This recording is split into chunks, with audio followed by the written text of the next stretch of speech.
Fire, brimstone, death from above, holy terror. I was actually really conflicted on this one. Day of the Dumpster is incredibly formulaic. These are the good guys, these are the bad guys, these are the bad guys, these are the good guys, these are the good guys, these are the bad guys, these are the bad guys, these are the good guys. If you said them in order, you wouldn't need to do this take again.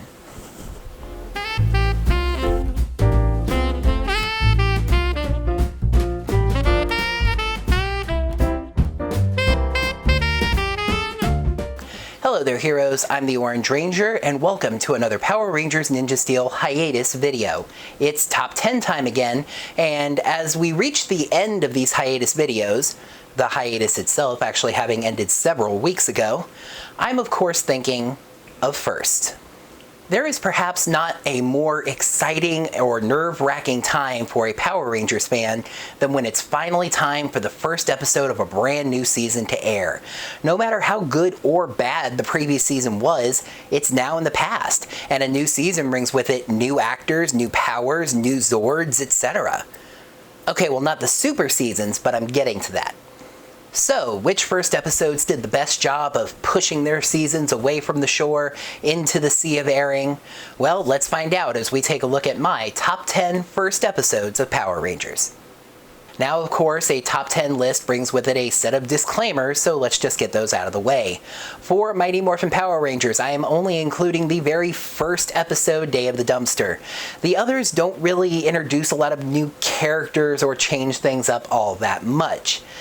I was a little back and forth on whether to include Alien Rangers of Aquitar, but I will say that even if I had, it wouldn't have made the top 10. Turbo does not count. The first episode of Turbo is a 2-hour major motion picture, and most first episodes do not have that kind of budget or time to work with. And if we're just talking about the first TV episode of Turbo, we get a 2-minute montage of the movie and then leap directly into the story. So, nope. The Neo Saban Super seasons do not count. Nothing's really new in those first episodes, they're just continuations. I'm really still considering those 2-season blocks to be 44-episode single seasons that just happen to take 2 years to air. However, Ninja Steel does count because we have seen its first episode, Return of the Prism. Maybe it even made the list? Then there's Samurai, which seemed to get really confused about what its first episode actually is. It did that thing that Nickelodeon used to do where they aired the third episode first and then aired the opening 2-parter as a movie later in the season. Origins is actually a pretty good opening story, but it's not the first episode of the season, so sorry, Samurai doesn't count.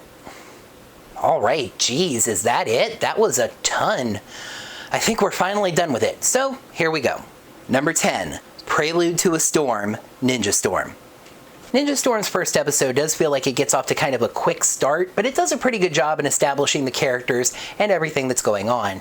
The reason that I have it down here at number 10 is because it kind of does that thing where it tells us about the characters instead of showing us. Primarily that scene in the van with the main 3 Rangers where they talk about what they're like instead of letting us see that. And as you're going to see, I'm going to prefer premieres where we get to see what these characters are like. Also, the Megazord kind of feels, oh yeah, this too, thrown in, which takes away. Number 9, Return of the Prism, Ninja Steel.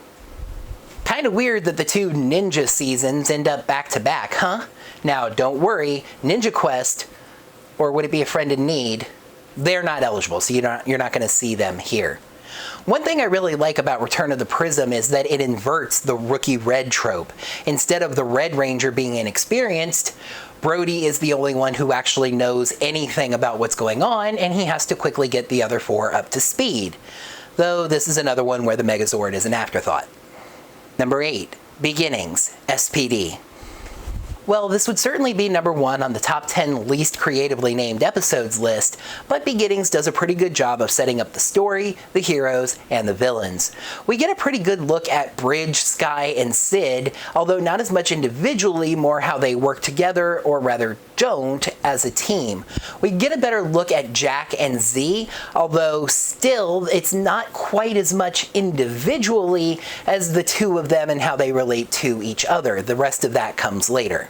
But once again, the Zords are a thing that more feels like, oh, it's time to use the Zords, the monster, the robot, or something, Zords. Number 7, Day of the Dumpster, Mighty Morphin Power Rangers. Fire, brimstone, death from above, holy terror, ah.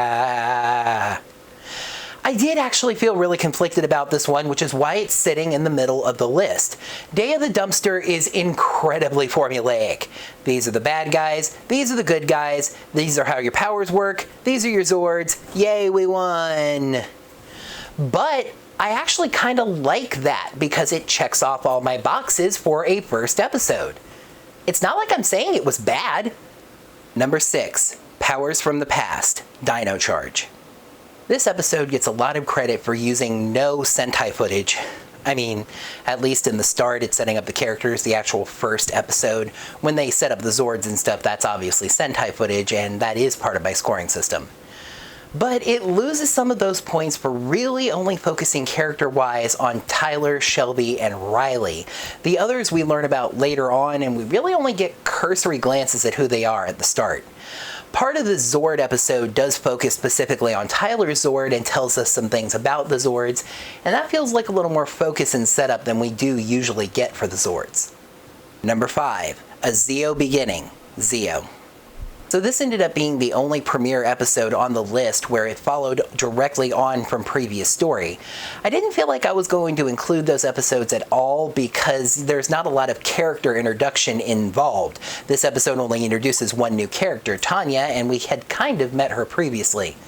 However, this episode ended up being the exception to the rule because it just did such a good job of transitioning the story and setting up how things were going to be now after a major change. Zordon's speech to the new Zeo Rangers is the stuff of legends. And then the second episode of Zeo more or less focuses on the new Megazord, which is, again, a little more focused than it usually gets and was a nice point for this list. Number 4, The Road to Corinth, RPM. And we have officially crossed that magical line that I mentioned in all of my top 10 lists. RPM just starts off really, really strong. It weaves the character traits of our main Rangers into the story without even explicitly letting us know that these are going to be the Power Rangers. And then when we find out that they are the Power Rangers, it kind of just subtly points us back at the stuff we saw them do before to reveal how awesome they actually are. We even got character set up for Rangers that we get later on in the season. It just worked out really well. It was really strongly written.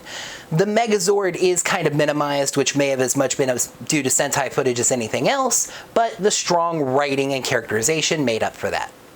Number 3, Welcome to the Jungle, Jungle Fury. High points for naming right off the bat with a really nice rock reference, which also kind of applied to its main theme. Jungle Fury kind of starts off nice and very calm and slowly well-paced. We get another case similar to RPM where we're introduced to the character traits of the Rangers without necessarily knowing that they're going to become the Rangers. You can add on to that with the fact that they have Jared with them at the beginning, introducing us to our main villain with the possibility that he might actually be one of the Rangers.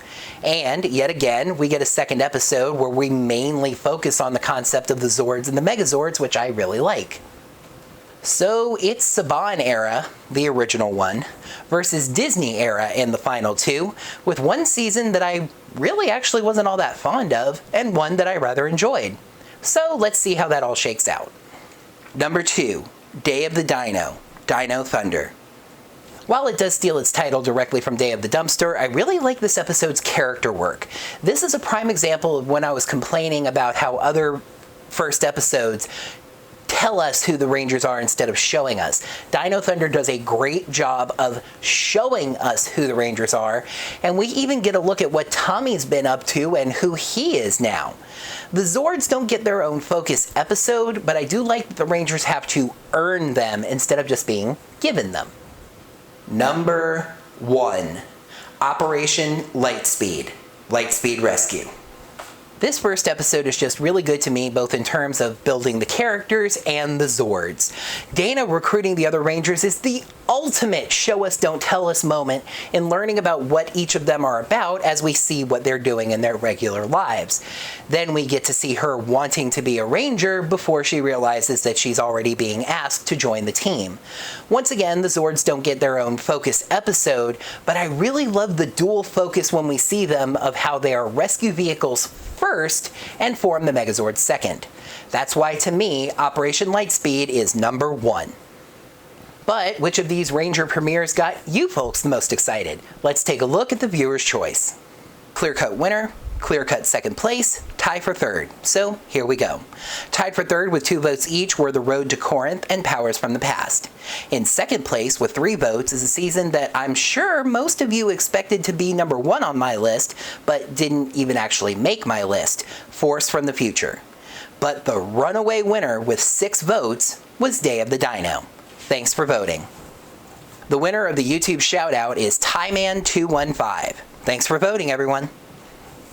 With the Power Rangers franchise showing out in a big way at the recent New York Comic-Con and the 25th anniversary sitting on the horizon, now more than ever Power Rangers fans are wondering about the direction of the franchise. That makes this a very interesting and coincidental time for this video to come up. Next time on the hiatus videos, what's next for Power Rangers? That's going to do it for another Power Rangers Ninja Steel hiatus video. Thank you folks so much as always for watching. Make sure to like the video by clicking the like button right down below. In the comments below, feel free to let me know what you thought of my list. Make sure to subscribe to the channel to see all of my videos, and also ring that bell, get your notifications set up so you get notified of whenever I post brand new videos like this hiatus video. And if you'd like to toss a little financial support to my channel, you can head over to digitaltipjar.com/orangerangervid. Toss me whatever financial support you're comfortable with parting with, and I would greatly appreciate it. Until next time, heroes, may the power protect you. Well, this would certainly be number 1 on the list of top 10 most... We do get a pretty good look at how farts suck and top. Not really... I just want to be done. We get a slightly better individual look at Z and Zach. God, frickin', I want to punch something and you don't even know. Why do I ever think it's a good idea to record 2 videos in a row? Fire, brimstone, death from above, holy terror. This episode introduces one character, Tanya. But Tanya? Yeah. Ashley? No, wait. Aisha? No, yeah, Aisha, Tanya. I hate it when I stop and then I'm right. This episode, fuck me. And I just didn't, I don't, while it does steal its title directly from Day of the Dumpster, in second place with 3 votes is a season that I'm sure you cool. Comments below, let me know what you thought of this video and of my review of it. Wow. That's gonna wrap up another Power Rangers Ninja Steel hiatus video. Thank you, oh God.